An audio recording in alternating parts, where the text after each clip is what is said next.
And here we are. Here everybody is. Hello, brothers. Hello, brothers. Good to see you both. So, what are we pontificating about this week?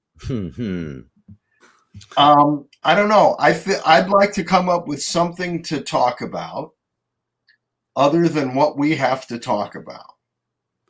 You mean other than what we all collectively have to talk about? Yeah. Well, I think that's the purpose of the show in many respects. Is to talk about it, even though we may not want to talk about it. Well, there's actually some interesting stuff to talk about. There's a lot to unpack here. Yes, there is. As they say. Yeah, absolutely. I mean, so wait, I thought you were saying you wanted to talk about this because you'd rather not talk about things like the election or the pandemic or the other things, but you actually don't want to talk about this? I'd rather talk about the election and the pandemic than about this movie. Wow. No, not really. Wow. No, we can't waffle. If you say it, it's you can't be like. Well, I was I was disappointed, to say the least. Okay, can we tell people? We should talk about what movie we're talking about. This people don't know what this is. Let's not just keep harping on this. Oh. Well, you know me. I'm a Harper. We're talking about Harper, the 1966 movie starring Paul Newman, Lauren Bacall, a lot of other people who we'll get into. Shelley Winters. And it's based on the 1949 Ross Macdonald, Lew Archer book. They changed the name to Lew Harper instead of Lew Archer. Don't know why. I know why too. You know what? Oh, okay, good. Because they only owned the rights to this one story, and they didn't own the rights to the series, so they had to change the name of the main character. And Paul Newman wanted them to give it an H name because he had good luck with HUD and the Hustler, and he said, whatever name you come up with an H name. I thought was right. And he had such good luck with HUD that he decided to play the same part in this movie, in spite of the fact that it's supposed to be a completely different character. Is that the way you're going to set up the movie for like an unbiased viewing audience? Like this is what it is, and then we're going to get right away into this is no damn good. Yeah. No. Why don't you tell us more about the movie, and then I'll go off on my literary wanderings. Well, I mean, we might mention other things, like it was directed by Jack Smight, who is a very famous television director who made a bunch of films, but is more well known for his TV work. Twilight Zone, for sure. He did 4 very famous episodes of Twilight Zone. I think he did a lot of Gunsmoke, a lot of things like that. And interestingly, it has a lot of connections to a lot of movies that I love a lot, including Once Upon a Time in Hollywood, which I think is referencing some of Jack Smite's work in the movie as well. So that's kind of an interesting loop. An incredible, I mean, the cast is really remarkable. You've got like Strother Martin, Julie Harris is in this movie, Arthur Hill, Robert Wagner, Robert Webber.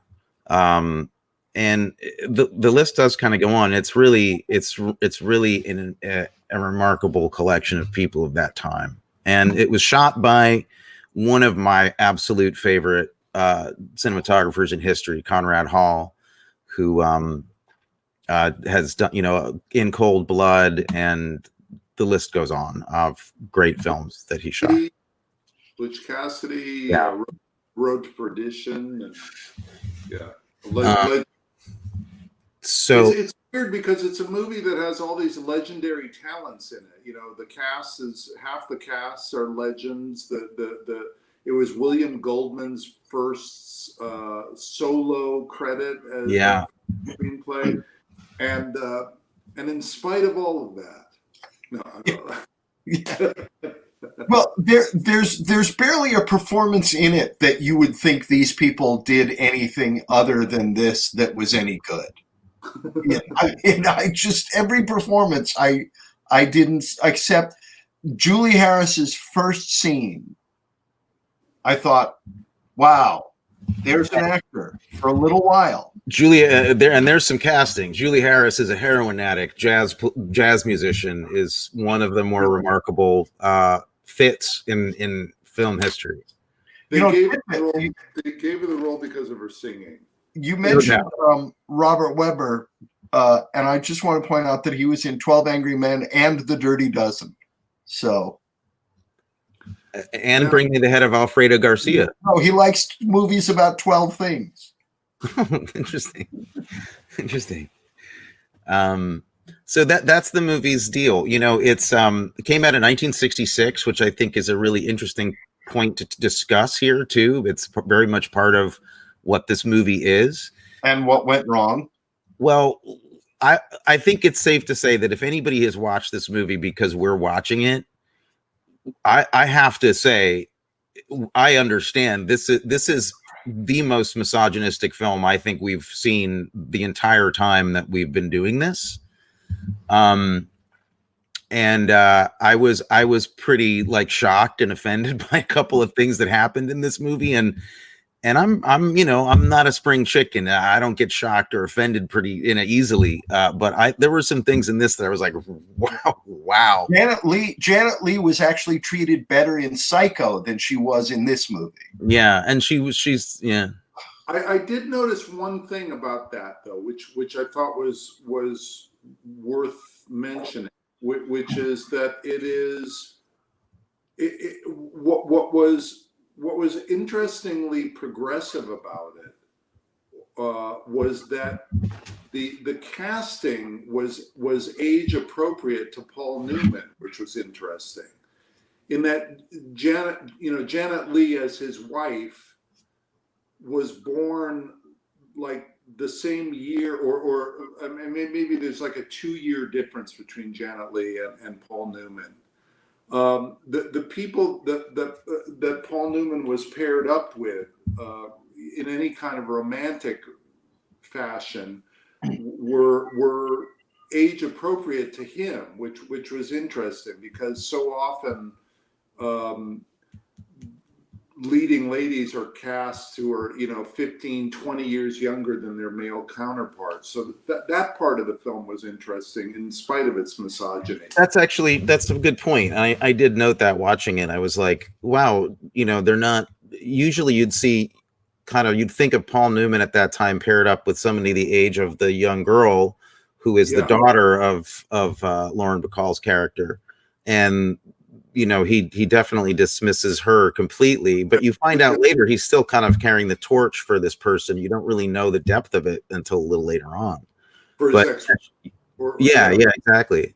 Yeah. So Matthew, I'm curious. You're like of the three of us, the way more versed in detective literature and detective, the mythology of that. You read the book that this was based on. I mean, you really had a rough time with this movie. Is that because you really loved the book, or? I did really love the book. I think I would have had a rough time with the movie regardless.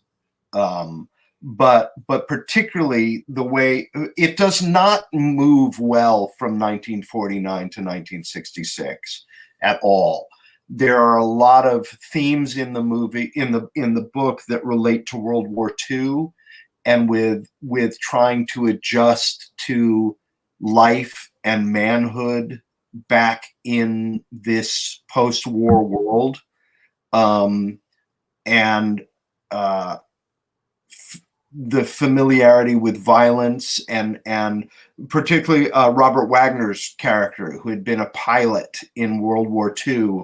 And now has to come back to a world, he gets out of high school, he goes to war, he's flying planes, he's a hero. He comes back to the United States and he's just a high school grad. And what is he going to do to become successful and a man again?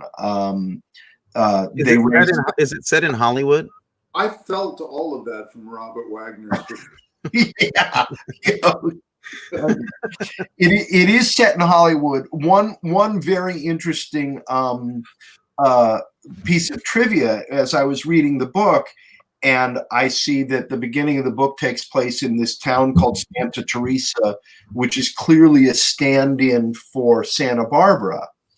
And I suddenly realized, hey, wait a second, the Sue Grafton Kinsey Malone series takes place in a town called Santa Teresa that is a stand-in. You know, the Kinsey Malone series, A is for Alibi, B is for Burglar, C is a huge series, which sadly Sue Grafton passed away, I believe, like at around X or Y. I mean, she almost finished the alphabet. Yeah.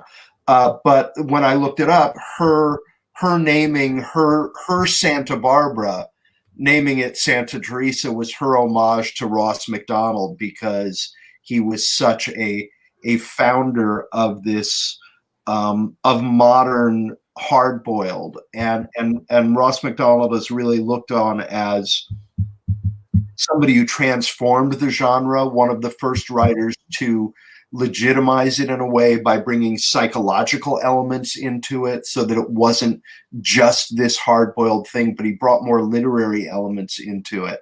And he went on to write 18 novels about this character from 1949 into the early 70s. And the way he uses language in the book is just great. There's one passage that I want to read that's so great about, he has to go to a movie studio at one point to get a piece of information, and he walks up to the studio and he says, I parked around the corner in a residential block and lugged my bag of clubs to the main entrance of the studio. There were 10 or 12 people sitting on straight back chairs outside the casting office, trying to look sought after and complacent. A girl in a neat black suit, brushed threadbare, was taking off her gloves and putting them on. A grim-faced woman sat with a grim-faced little girl on her knee, dressed in pink silk and whining. The usual assortment of displaced actors. Fat, thin, bearded, shaven, tuxedoed, sombreroed, sick, alcoholic, and senile, sat there with great dignity, waiting for nothing. Nice portrait of our industry. That's a movie that I would pay to see. Yeah. And then he has one great line later. He says, near the corner of Hollywood and Vine, where everything ends and a great many things begin. But Harper is not, Archer is not married in the book. There's an ex-wife who's barely mentioned, and he's happier alone. He's glad it's over, or so it seems. The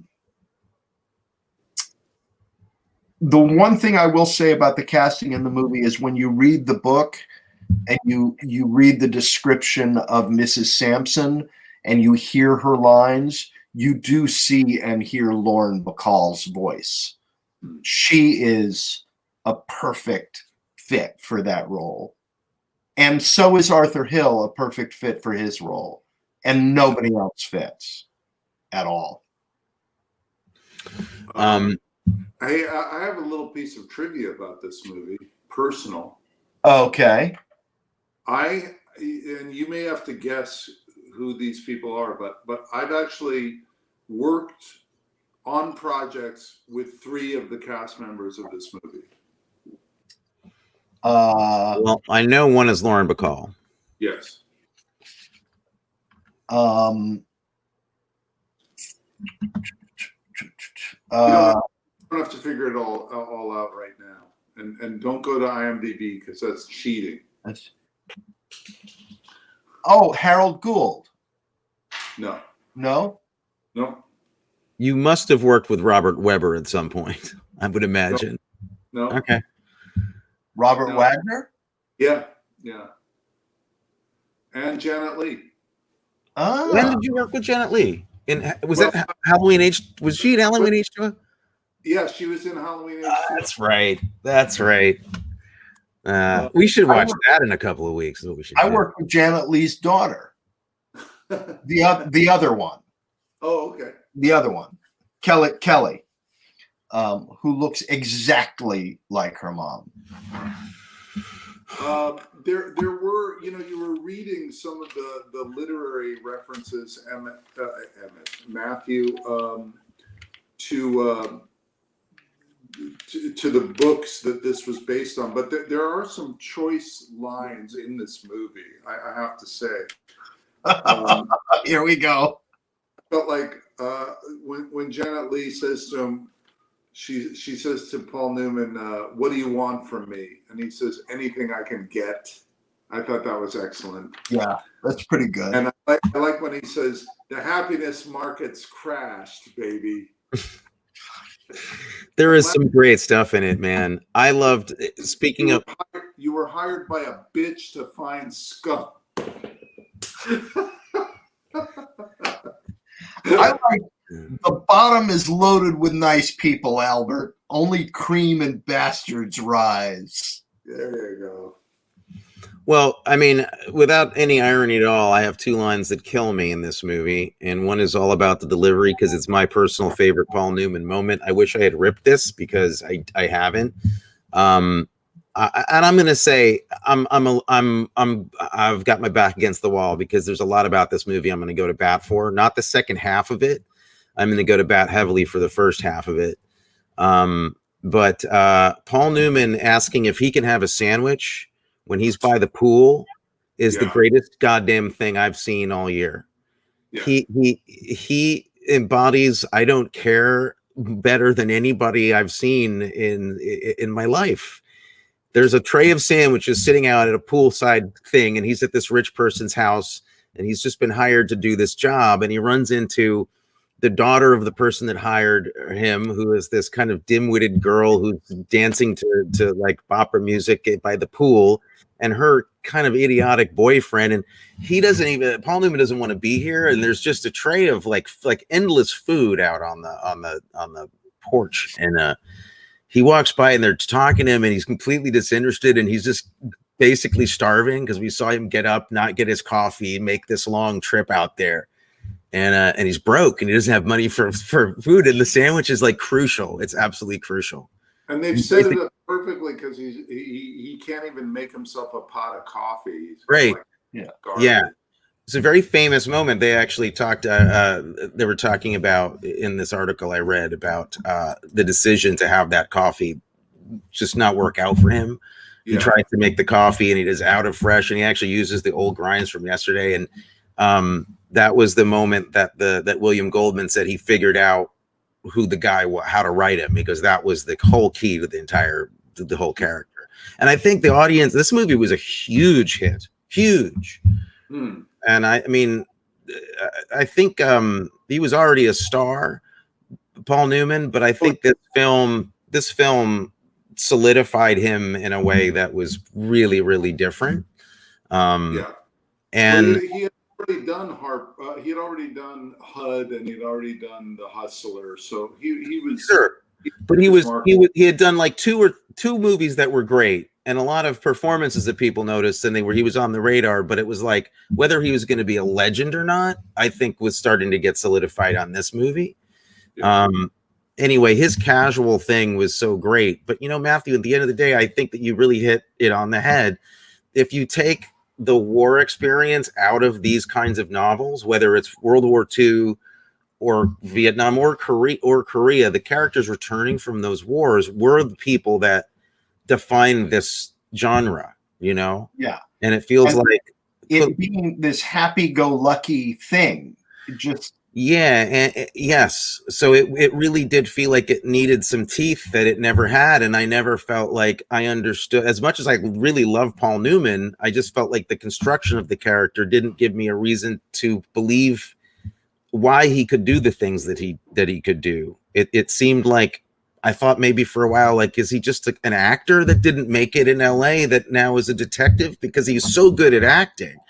Like, he plays that part, that classic moment from the Bogey thing, where he goes and like he'll put a hat on backwards and impersonate somebody, go into a bookshop, and Newman does this several times. He puts cotton in his mouth and he pretends to be somebody, and he's doing these other characters and bits, but he has, other than that, no background, which may have been on purpose, but it didn't it just lacked teeth, you know, for me. The other trope from so many of these films in this genre that they seem to completely gloss over is the relationship with law enforcement, where there's no animosity. He's talking on the sheriff's, car radio. He's in a position of authority half the time with the law enforcement in the movie. And there's so many other films in these genres where there's nothing but animosity and hostility between law enforcement and the private detective. And this film just kind of seemed to blur that line completely. He bosses that sheriff around. He basically slaps that guy around, and I guess it's because he's protected by that powerful lawyer, by the family lawyer, or somehow in with the officials, or that's what they're trying to.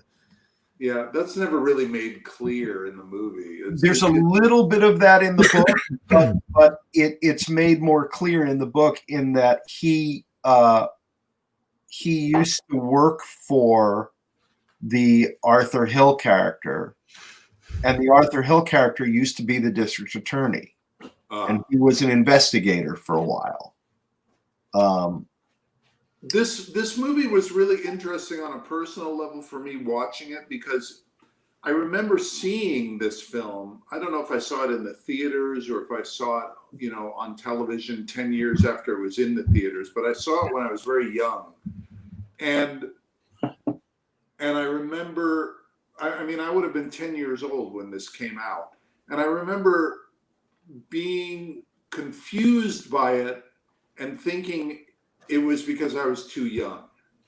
And watching it this time, I realized it's not because I was too young. It's because it's really hard to know what the fuck is going on in this movie. Like, what are the stakes? What are the goals? I didn't understand half of the plot of the film, and I ceased caring by the time it was revealed. Yeah. The plot in the book is as complicated, and I think one of the problems with the film was that they pretty much tried to cram every plot twist in a fairly long novel into this film. I don't think that's the problem, honestly, because it's not because those movies can be pretty impenetrable. Even The Big Sleep is hard to follow. The people that made it don't even know who killed one of the characters in that movie. I for me, think that this kind of thing lives and dies by atmosphere, and the first half hour of this film has, to me, incredible atmosphere. It's brilliantly constructed. There's so many things I love about it, and the misstep happens a little more than maybe 40 minutes in, where I don't even remember the scene, but you feel yourself losing. The tension goes out of it somehow, and I think it's a combination of things. Like, we don't know enough about his past to know that when he's pushed too far, he'll do this or that. Yeah, he's missing that element. We don't know where his pathos comes from. There's really interesting things that he does throughout the movie, and I think there's something in the clip that you might show when you show it that refers to this, but I don't know if you want to show that clip now. Which clip? The clip that you... It was the one in the boathouse. I sent it to you. You asked me to do it. The first one you asked me. Okay. I might have cut out some of it. Because it's the very end of it? I didn't cut out the very end of it. That's what I'm talking about. Okay. The other thing that's interesting about him just from his character development element is that he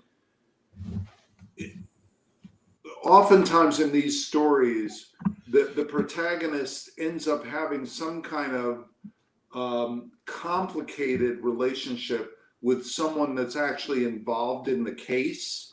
And it's just interesting that the person that he's hung up on and actually has the most complex emotional relationship with is his ex-wife, and she's got nothing to do with the case. It's just completely removed. Yeah. It's like a separate storyline. I feel like they try to do it a little bit with the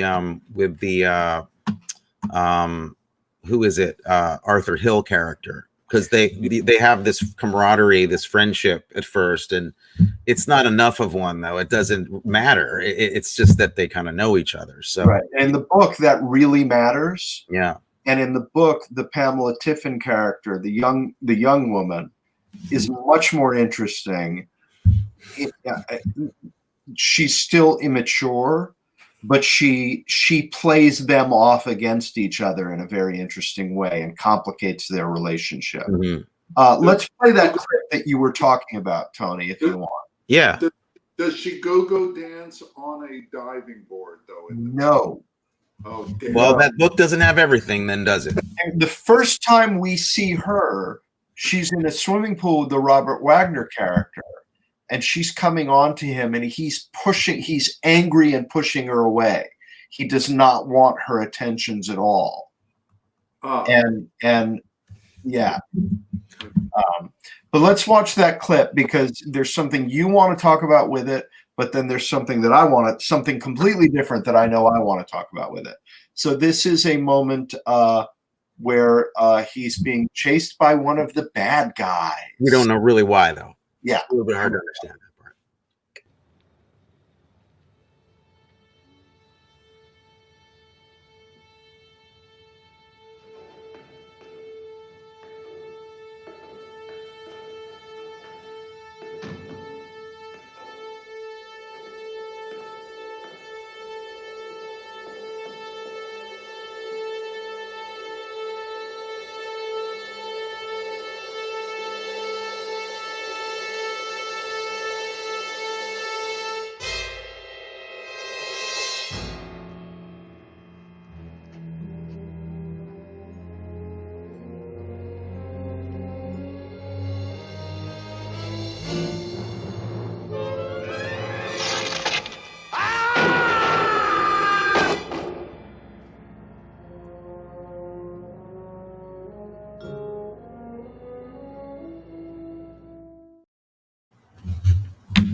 Why did you pull that one?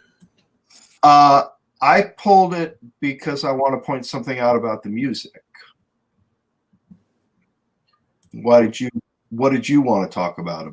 A character thing. Do you talk about the character thing, and then actually, and I've got something about a casting thing in it. So, okay. Let's go, since we've just heard it. Let's go to the thing that I want to point out about the music. The music was written by Johnny Mandel, who also did the music for another movie that came out in 1966 called The Russians Are Coming, The Russians Are Coming. Oh, I forgot that. And there's a scene in The Russians Are Coming, The Russians Are Coming, and listen to the music in this scene. Now you say you're going to blow up the town, huh? Вы говорите, откройте пальбу? Well, I say, all right. You start shooting and see what happens. Хорошо. Начни, увидишь, что произойдет.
It's almost the same music.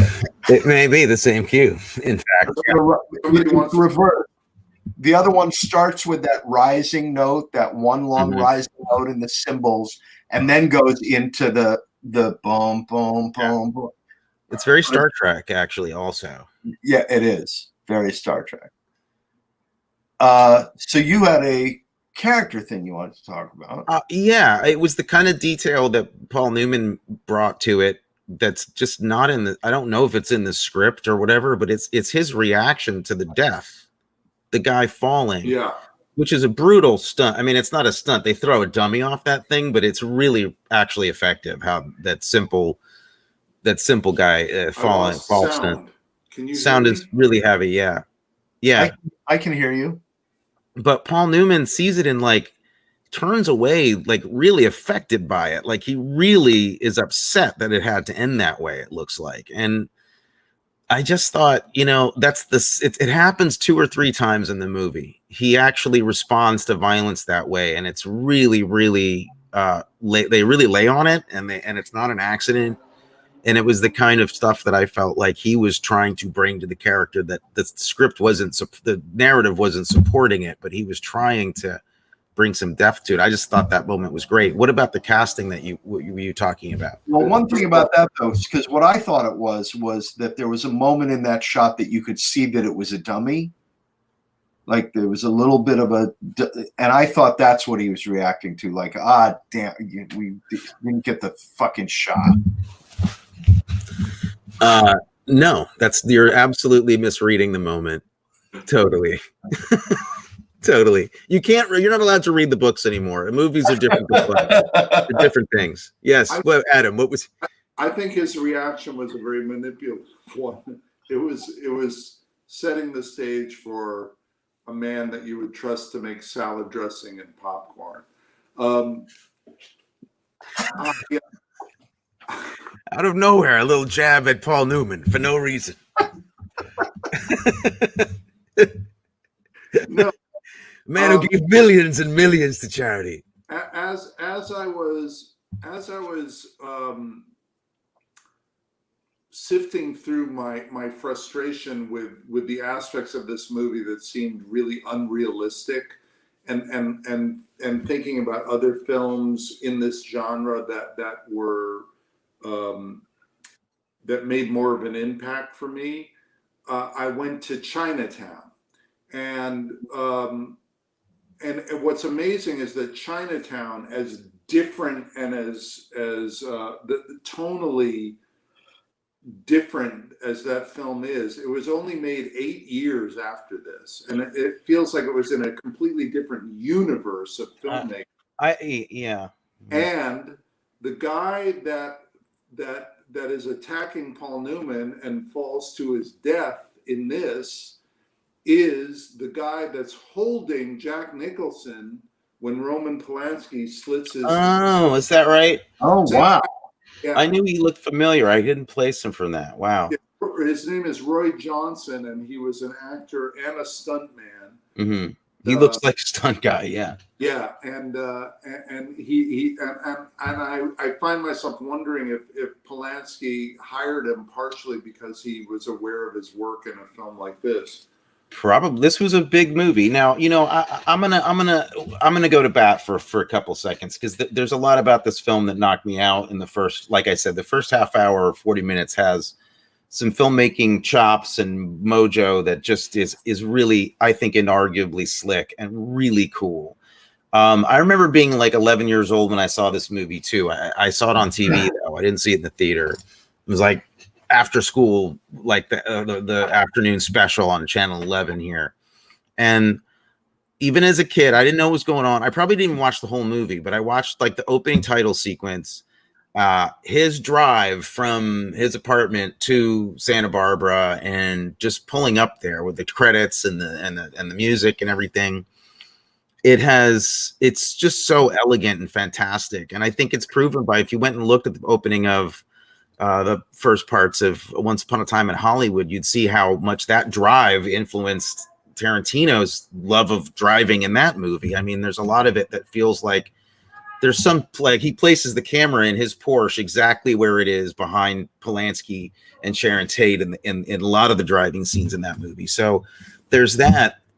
But there's also the fact that you gotta respect a movie that comes out.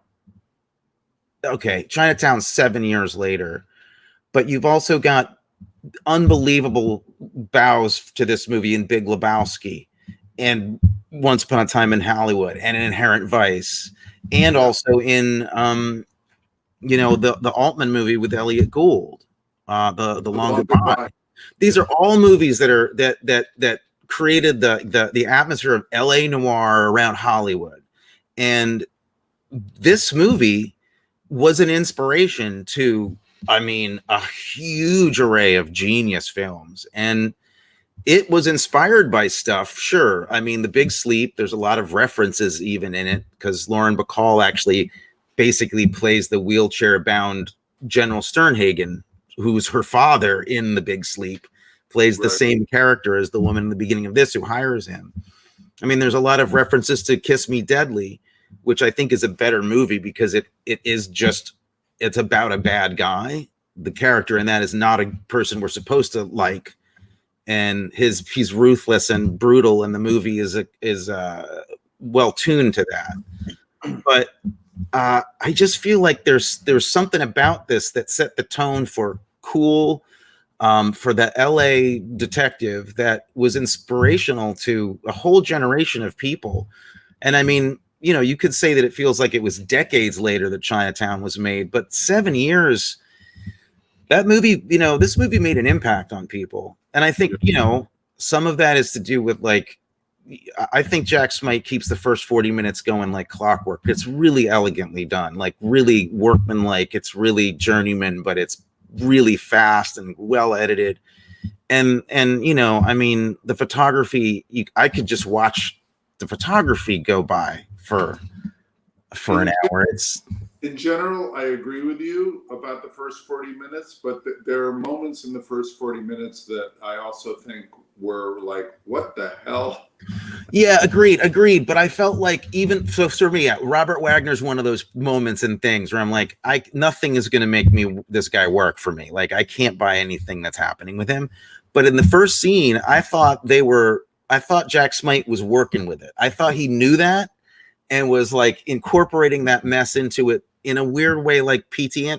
Anderson. Like, I could see that screwiness that he got from, that you see in Inherent Vice and in the firecracker scene in Boogie Nights, where it's just like LA kind of unhinged. And I thought that they were going to capture some of that. I thought that's where they were going. The absurdity in The Big Lebowski, I thought might have been from that too. But I'm going to be really provocative here for a minute, though, and say, and this may be the first chance that whatever audience we have gets to see us get into a real fight about something. But I think just because a film is successful and makes a mark, and then 10 years later geniuses see it and decide to riff on it, doesn't necessarily imbue the film with genius. It just means that it influenced geniuses.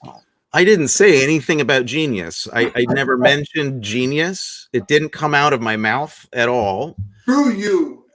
But I will say that I think you're completely wrong, and that in the sense that it's worthwhile. I mean, I would argue that a lot of the reason why I'm interested in talking about the movies we've so far talked about is because I'm trying to avoid genius movies. Everybody's talked about the movies everybody accepts as genius movies. Right. That's like whatever, you like them or you don't, but they've been discussed and picked over. We need to talk about crappy movies, because then nobody can tell us we're wrong about it. What I'd like to think is that we're looking for gold mixed in with like, something. So it's neither a piece of crap or a great movie or genius. Yeah. That it's got, that we can look at, like, for instance, the fantastic scene with the waitress at that diner, where he comes into that diner and the only person that Harper gets along with at all is that Liz Wilson like waitress at that diner, and he gets her to help him out, and that scene's fantastic. And when it's on, it's completely on. When this movie has it, it has it, and when it doesn't, it falls apart. But I want to respect where it has it, because where it had it influenced some of the biggest movies for me since. Like, some of all the movies we've talked about were big for me, and I think if the Coen brothers are reviewing a movie, or movie history and saying, well, let's use some stuff from Harper that had some cool stuff, and I want to talk about what they liked about it. But if you guys want to be on a negative trip and like just be all dark about how things aren't genius enough, it's getting tough here. I think we need to bring somebody in. We need to bring somebody in to settle us down. Before we do, I just have to cop to the fact that I think I'm still really bitter about Little Drummer Girl. I'm really upset about that. You're really upset that we didn't like it? You want to guarantee that I'll never ever recommend bringing a movie on here that I actually like. Okay, there is somebody. The early part of the film is when he pulls into the estate of Lauren Bacall's estate, and there's a guard at the gate, and the dog, the guard dog with the gate is at the gate is a golden retriever. You know you're in trouble. You're in trouble there. Somebody we need to bring into the show now, who's going to join us. She's watching the show right now, but I've sent her an invitation, so she should be clicking in soon. Who is it? Suspense is killing me there, man. What's happening? The suspense is. She's not here yet. The mistake was she's been watching the show and she decided she doesn't want to have anything to do with us. But we can keep talking. We can keep talking until she gets here. Okay. I'll give you a hint. It's not Lauren Bacall. I'll just throw out another line I love in this movie. Little exchange at the bar where the bartender says, "We don't do domestic after 6 p.m." Yeah. Right on. That is from the book. Okay. There's a new person who we've decided needs to get to have her say every once in a while. So, ladies and gentlemen, I want to welcome you to the very first episode of Mom's Corner.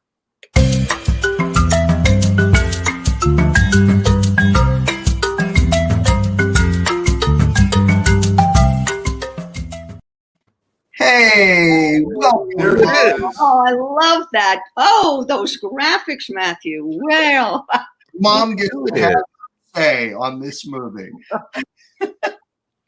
Welcome. Oh, hi. Oh, look Hello at you there. all together. It's just such a thrill for your mother. I cannot describe it. Welcome to the show. Thank you. Thank you. It was really fun watching this movie for some of the reasons that we've discussed. Did you watch it together? We did watch it together. Okay. We did. One for me, there was a big fun thing in that right about that time. This has to do with Paul Newman, who played the lead, you'll remember. And it was right about that time after actually The Russians Are Coming just came out around that time too. And right after it, Paul Newman's wife, Joanne, and my ex-husband, the dad of my great guys here, and I went out for dinner because Joanne was thinking about doing a movie with Alan, and they were talking about it. So this is just so legendary, and this is quite a while ago. So we go to this French restaurant in the West 50s in New York, and I'm just like, oh my God, that's Paul Newman, and look at those blue eyes. Oh my God. And as amazing as they are in film, they were even more amazing in person. They are amazing in person. They're just like, oh, come on. Now, let me just interject a second that you've met a lot of famous people at this point. You're not. You're used to meeting actors, and I mean, you'd gone to Nathan's with Jackie O, for crying out loud. Jackie Kennedy and Mike Nichols, yes, indeed. And Dad went into the kind of diner area there at Nathan's and said, "Listen, I've got Jackie Kennedy in the car, and we need a table." And then he comes back. The guy said, "I don't care who you've got in the car. You know, there's no room in here." Like he, of course, didn't believe him. But there she was. So yeah, no, it wasn't that. It was just that he's so incredible looking. So anyway, we're seated at the restaurant, and I'm seated next to Paul, and Joanne and Alan are on the other side of the table. And you who know me know that I really love to eat, and I enjoy food. That there are 3 things that I will never eat. I will never touch them. They are snails, frog's legs, and octopus. The octopus was because I saw a documentary on Channel 13 in 1964 where the octopus was so intelligent. Anyway, so just that's a background to this. So I'm sitting there and we're ordering things, and I'm just kind of glancing up at his blue eyes. And we place our orders, and of course he orders frog's legs. And I'm thinking, oh, okay. So we're sitting there, and the waiter brings the frog's legs, and I'm starting on my hors d'oeuvre, and all of a sudden from my right I hear, "Would you like a frog's leg?" Oh, of course. Oh, yes. Oh, there's a frog's leg on my plate, and I eat it. And it was the greatest meal you've ever had. It was the what? It was the greatest meal you've ever had. You know, I actually didn't taste it. It didn't really taste like chicken, like they say. I don't think, but I didn't taste it. It was just those incredible eyes. So I haven't forgotten that. And that's where we're talking, I guess, late 60s. Wow. Shortly after this. So after Harper. But not that long. So he looked pretty much like he looked in the movie, only in person. There was an extra element. So that's Mom's comment. Well, nice. Thank you for joining us, Mom. I told this story last week, actually, about Paul Newman. Somebody had posted a story about a woman that lived in the town that he was in Connecticut. And she went into an ice cream parlor, and Paul Newman was there having ice cream. And she tried to keep herself together and freaked out because Paul Newman's there. And she ordered her ice cream and got the order and left, and then got out to her car and couldn't find her cone anywhere. And she thought, oh, I must have gotten so flustered I left it in the ice cream parlor. She goes back in and says, I'm sorry, but I think I didn't take my cone with me. And Paul Newman's still there, and he's kind of smiling, and the woman behind the counter is smiling. And Paul Newman looks at her and goes, you put it in your purse. She got a little flustered. She did. Cool. I understand. I completely understand. Wow. Well, thank you guys for the wonderful show. I love watching this. Thank you so much for popping in. Here, Mom. Thank you. The very first episode of Mom's Corner. Thank you.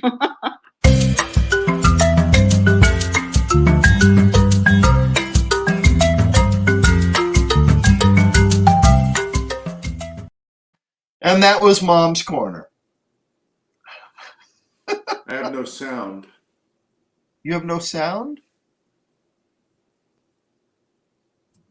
I muted myself because my cat was vocalizing. Hey guys, and it was annoying, so I turned off. You've lost all sound. Why don't you can't hear you? Leave and come back. Why don't you leave and come back? There you are. You're back. Okay. Oh, there we go. You're back. Yeah. So she has a lot of great stories that we to bring her back for. Many more Mom's Corner. Do you guys know the movie The Ipcress File? Yeah. Do you know that movie, Matthew? No, I don't. You'd love that movie. I think it's one of my favorite of the genre of spy movies. Michael Caine. It's fascinating to see the opening of that movie and this. I think they were riffing on Ipcress File in the beginning of this movie, because very famously Michael Caine wakes up in his apartment and makes coffee, and makes this beautiful breakfast for himself. And he's this very kind of like refined chef who's also a spy. And that's his whole kind of vibe. And he makes the perfect cup of coffee. And after seeing the Epcrest file, you literally want to go out and buy that coffee press and learn exactly how he does it. And it's the same setup. It's even kind of looks the same, similar tonalities in the opening. And I think they were riffing off that a year later in Harper, where he makes, you know, his worst breakfast. Also, how about like the opening shot of the movie? Guys, it's so beautiful. I mean, the pullback from him in bed watching that TV, you think he's in a bedroom and you don't realize that the guy sleeps in his office until he opens the shades and everything turns into another room. I mean, there's such beautiful storytelling going on with the filmmaking. I think that I don't know. I think that some of this would be worth another look for you, particularly you, Matthew, who seem to be very caught by transfixed by the literary nature of this whole endeavor. This is the movie podcast. The last I heard. This show is you guys telling me I have to watch movies I didn't like the first time a second time. Yes, you didn't get it. I didn't get it. I don't understand anything. Hey, Tony. Yeah. I can't hear Matthew. Do you know any reason why that might be? You can't hear me? Do you like what he's saying? Is it like you just don't want to hear what he's saying, or? Oh, it's not an emotional thing. It's actual text. You can't just hear him. I don't know why you wouldn't be able to hear him. I can translate for you if you need me to do that, because I can hear Matthew. You can hear me? I can. You can't hear me. It's weird. That's weird. Don't know. Did you try logging out and logging back into the studio? I'll try. That's easy. You can do that, right, Matthew? Yeah. Or I can remove him from the stream and bring. Okay, now you can hear me. Okay, right? I can hear you fine. I wonder what the heck is going on. And now Adam's gone. We can talk about him. Did you want to play the car sequence? Yeah, some of the car stuff, but I want Adam to see that. So let's talk about him while he's gone. Yeah, because he's not here to defend himself. He's not. Now he's back, and he's sideways. He's sideways, Adam. Why am I sideways? I don't understand any of this. It's very avant-garde. This show is extremely modern. There you go. Now you're right side up. That's better. Can you hear people? Can you hear me now? Yeah, but I'm not really listening to anything you're saying. I didn't think so. I want to point something out, that we have a car chase in this movie. I'll show you a little piece of it. Here we go.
And then 2 years later,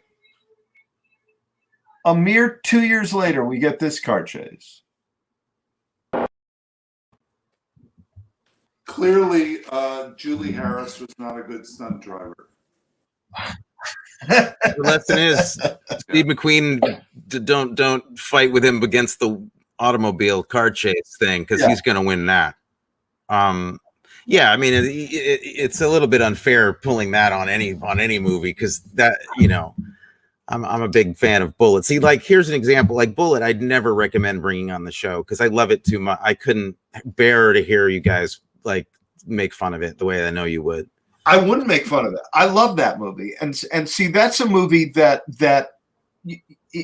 still in the '60s, and with the there's that whole jazz club. Oh my God! That's great. That was exciting. Action shot. It's an action shot. Wow. That's a crotch. That's called a crotch dive in the business. What's going on? Adam has a special gimbal that he has at home for that stunt. It's a gag. We worked it out. Fired by that chase scene. How to make a talk show really interesting. But they have that. There's a lot of stuff in Bullet that's very very 60s, and the whole sequence in the jazz club with the flute. But you're also talking about John Boorman, dude. I mean, it's like John Boorman is one of the more like out there guys at the point, right? Right, but I'm saying it works. They make use of the time period in a way that works and that I buy, rather than I didn't buy. There was almost no human behavior in this movie that I bought as human behavior. I felt like it. Well, I don't care about that in a romp like this. It does. Whoa, Adam really hated that comment. Really went away now. I'm so sorry, Adam. I didn't mean to offend you. Can you hear me? We can hear you. We just can't see you. We can hear you. I can't. I can hear you perfectly. We have to get you another computer. I think we'll send you something else. But you can hear us, right? Now he's left the room. He doesn't like it anymore. Yeah, I just feel like, like we were saying, I mean, it's okay. So there's nothing in Harper that really rung your bell at all. I really, I was disappointed, but I was really ready to go based on that first opening half hour, 40 minutes. I really was. And I was willing to take the fact that it was unrealistic. And, I mean, so are a lot of other movies that I like. It just that it didn't make good on its promise. And it had too much Shelley Winters in it. I think that's what my problem is. I don't know that it had too much Shelley Winters in it, but I think it had too much Shelley Winters snoring in it. I think it had too much Shelley Winters at a point in her career where it's not my favorite period of her work. I think she's been great. She was playing up some stuff. I didn't think she had to work so hard. I found it a little bit like a little rough. Those scenes were a little rough for me. You know what would have helped her work? If more of it had been underwater. Exactly. She needed to drown in this movie like in any other movie that she did, and it would be great. She drowns in like 7 movies, right? It's like everything. Yeah. Speaking of multiple appearances in movies, you know that Strother Martin's character in this was like 3 years before the Charlie Manson murders, which I thought was interesting because the whole cult right. Weird. Amazing. Was that in the book? Yes. The cult was in the book. The cult is in the book in 1949. Wow. Interesting. Wow. Interesting. And Strother Martin was in I think 4 or 5 Paul Newman movies. So I think suspicion that Paul Newman, they were friends.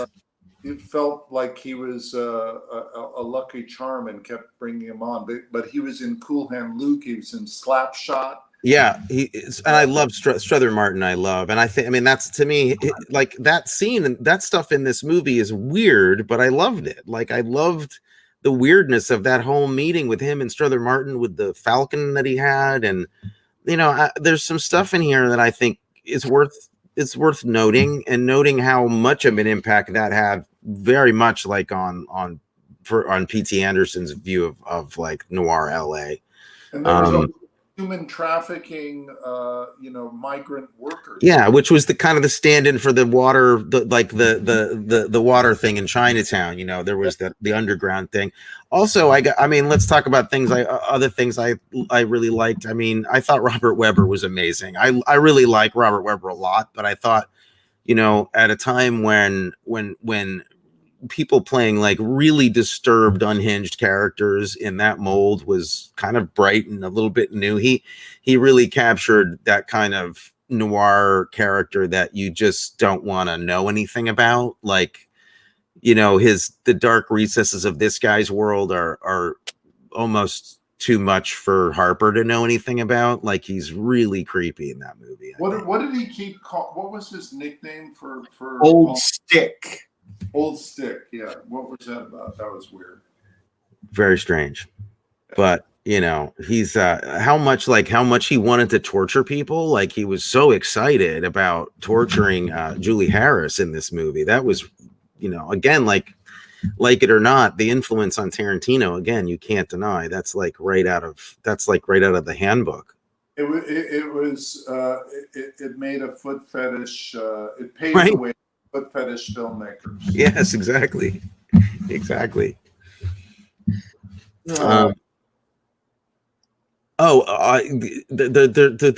photograph that I sent you is still. Oh, yes. This is just my own personal favorite shot in the movie. Here. They finally find the guy they've been looking for, and he's dead. Yeah.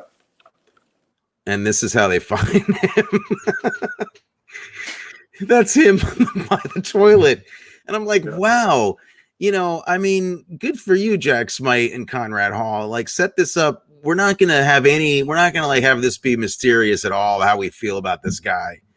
Like, we're really gonna let you know this guy's no good. Yeah. I'm also gonna, at the risk of you guys making fun of me, bring it. The production design of the men's room in the diner that he has the big scene with the cop in, Yeah. was so realistic of those crappy, dirty men's room with the towel rack thing, that the endless towel and the phone and the old porcelain sink. I don't know if it's because we're watching this in the age of COVID, but when he shoved those toilet tissues in his mouth, I almost had a heart attack. I thought he was doing a brand, like he stole that from Brando, but then I realized that Brando stole it from him. Brando stole that from him. Brando loved this movie. And the other thing is, there was a shot in Robert Wagner's little cabin on the grounds of the estate. Little surf cabin. Yeah, there was a shot of that with a giant goblet in the foreground, like where my hands are in my shot right now. A giant goblet filled with bar matches. Mm-hmm. That I looked at that shot and I said, Clue, there's going to be the bar matches from the place by the beach or something. No, nothing. Doesn't he get some matches somewhere late? That's later though. Later, but thing of it was like, it was so big, this giant goblet filled with bar matches. Well, I'll tell Connie Hall you didn't like his work, and he'll, No, I liked his work. I just there was something I wanted you to talk about a little bit, because it was an homage to the giant telephone in Top Secret.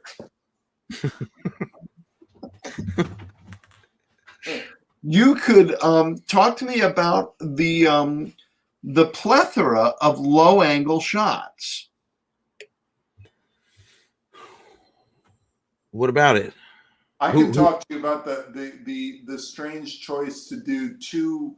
It was the only place in the movie that they did it, but both times they were at Lauren Bacall's house. Yep. Estate. They did this like weird, impossible angle, impossible anywhere other than on a soundstage, overhead angle of her. Yes. Yeah, with the wheelchair and the bat and like her back set up and everything. Yeah. Incredible set design on that room. Amazing. Yeah, they did it once, and you kind of went, "Oh, that's an interesting choice." And then they went back to see her again, and they just threw it in again for some reason. It was like, leave the camera up there. Let's get that angle every time we're here. But there was a lot of very low angle stuff of Arthur Hill. There was a very Hitchcocky shot where the camera is on the floor and he's all the way in another room. I know. I noticed that, and it reminded me a lot of that Hitchcock scene that you broke down when we watched. We were talking about Vertigo, but there's a great video essay on Vertigo where the two actors are in different rooms talking to each other, and there's that low angle. Yeah, and there's something about the shot, he's lying. And there's something about the way that it's designed that Arthur Hill is lying, and that's the shot that tells you he's not to be trusted. And it's something about that empty chair in the foreground where you feel like, I don't know what that chair represents, like Paul Newman kind of in there actually knowing the truth or something, but it's really it's a really notable shot. I think that chair is representing Barack Obama for There's also in the film. There's also these.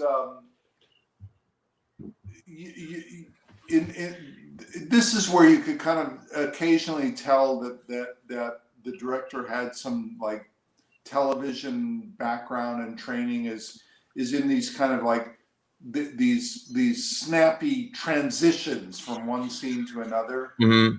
But like.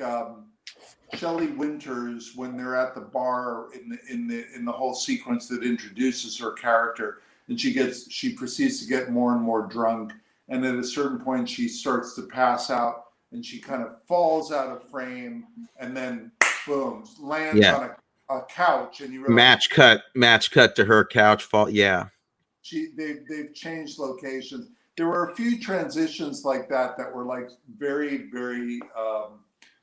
They were very kind of television 101 transitions. You got to find artful ways from going time. I guess. Location to it. I guess so. To me, that stuff always, when it's something kind of fun, and it's also I really got to appreciate the amount of compact storytelling that goes into those shots, those things. Though they sometimes feel like cliches and whatnot, but. Getting that's a whole car ride home. You see a whole bunch of stuff happening in that one cut. It actually tells something. So I don't know. I kind of loved that you felt like you were watching a classic episode of TV in this movie. There was something about it. I will say the pace was amazing, even though I never knew where it was going. It was always it felt like we were on something, going somewhere, but it never mattered. That was the problem. I did feel like I was on something. No, yeah. I'll tell you what, I will give this a second watch and reevaluate it if you will watch Little Drummer Girl another time. Not going to happen, because I'm not. This isn't the movie to do that for. I don't have enough investment in this. You drive a hard bargain. I'm not gonna make anybody watch this. I don't care enough about it to make anybody watch it again. Hey, what about in terms of our next film? Yes. Have either of you ever seen the film Morgan? I have never seen it. I know what it is, but I've never seen Morgan. I haven't seen that movie literally in about like 50 years, but I remember it making a huge impression on me, and I want to vote that as a possible candidate. Okay, we might want to stay away from good movies, though. I don't know that it's a good movie. What is? Who tell me about it? It's David Warner, who's one of my favorite actors ever. directed by Carol Rice, who is no slouch. Right. Let's face it. And it's I guess it's a satirical look at the upper class in London in the 60s, is what it looks like. It's available on Amazon, I believe. Let's see. No, well, it's not streaming on Amazon. I don't know where we would find it. Oh, okay. There's also The Magic Christian, if anybody's interested.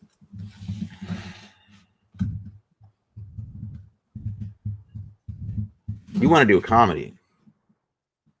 Well, I don't know. It feels like a comedy's up, doesn't it? A little bit. Maybe so. That's only available. No, we can rent that on Magic Christian's available on Amazon, so we could. We're not paid by Amazon. We don't have any affiliation with them, by the way. No affiliation with Amazon. We just like to let people know where they can actually get a hold of the movie easily in case they want to see it. And right now, looks like Amazon. Not only are we not paid by Amazon, but we actually pay Amazon a lot of money. I do. Yeah, they never pay me anything. I'm always buying stuff, and but I do want to say this. I'm going to get on a little tiny soapbox just for a second. I'm the old crazy guy that still collects DVDs and Blu-rays and stuff. I believe in physical media, and partly I think we're starting to see that not all films that we like transferred over to DVD and Blu-ray from VHS when the transfer started, and then not all of those are making it over to the digital landscape where they're living supposedly forever for you. So if you still have the interest, DVDs are still available through Netflix. DVD players are still easily and readily available, and they can actually plug right into your computers. And DVDs on Netflix, they have a huge catalog. So films that aren't available on any streaming platform will almost invariably be available through Netflix DVD or through other places that sell DVDs, used DVDs particularly. But it's worth checking out if you love movies, because that the library is constantly getting smaller, actually. Because a lot of the classic older films or even movies that you loved growing up with in the 80s aren't really necessarily making it to streaming. They're just not getting digitized. So that's my last thing I'll say about it, because it's kind of like an old man complaint, I guess. But it's worth thinking about if anybody's really into film and they don't know that that's still available. It's still out there. I don't think you have any more old man complaints. Write them down and give them to me and Adam to say, because we're the old men here. I was going to show you some ailments, but I won't. I'd like to talk about glucosamine for a second. Okay. Magic Christian is available. Well, we have enough to talk about with that. Oh, there's talk about Peter Sellers, Ringo Starr. It's an insane, very, very bizarre movie. I'll sit in the corner and listen to you guys talk about, things that smart people talk about. Magic Christian. I don't know. Don't. Everybody has their chance to feel bad, but only for a couple minutes, Matthew. Okay. So Magic Christian next week. I'm game. I haven't seen it in a while. I'd love to see it again. Well, if you want it, here it is. Come and get it. But you better hurry, because it's going fast.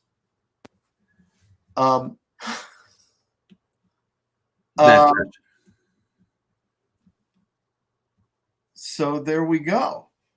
The Magic Christian next week. Indeed. Written by the guy who wrote Candy, right? And the Kubrick movie and Strangelove, right? All right. Terry Southern. Okay. Yeah. Well, great. So that's what we'll do next week. For those of you watching, if you haven't subscribed, please do so. Give this video a like. keep the lights on for us. Well, actually, it doesn't keep the lights on. We don't make any money doing this. We're doing this for love and to hang out together. But do give the video a like and subscribe to our channel. Just before we close, Suzanne Solomon here had a question. Have we seen Sneakers? Oh, Sneakers. That actually would be a good choice for us at some point. I think Magic Christian sounds like a great thing for us next week, but Sneakers I would see again. Next week. The movie, right? Redford, yeah. Yeah. And the following week, we've got to come up with a horror movie for Halloween. We're going to do a Halloween special for sure. Yeah. All right. All right. Well, we're going to sign off and see you all next week. Mwah. Love you guys. Good night. Be safe. Say, Matthew, say goodnight and congratulations to Mom for us. She did great. Will do. All right. Bye, Mom. Bye, Mom.